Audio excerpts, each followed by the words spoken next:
Bugun odamlardan pullik avtoturargohlar haqidagi fikrini so'rab ko'ramiz.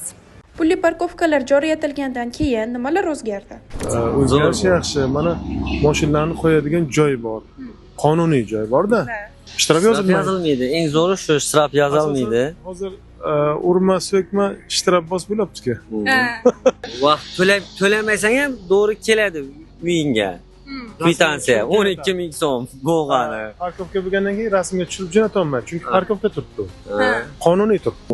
Плюсы, конечно, есть. Уже начали поменьше машин ставить. Кто оплачивает, тот уже стоит, и все. С одной стороны, это справедливо, я считаю.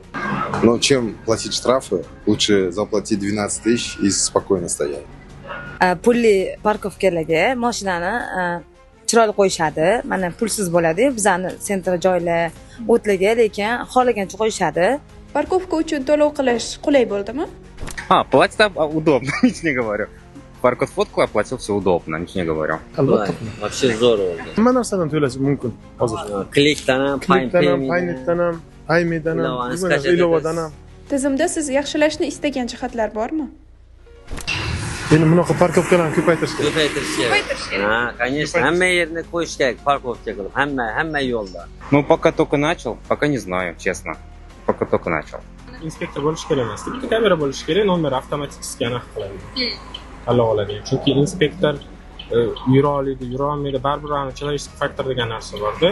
Avtomatik sistema bo'lsa boshqacha bo'ladi. Yoki har bir parkovkani to'g'risiga parkomat qo'yib qo'yish kerak.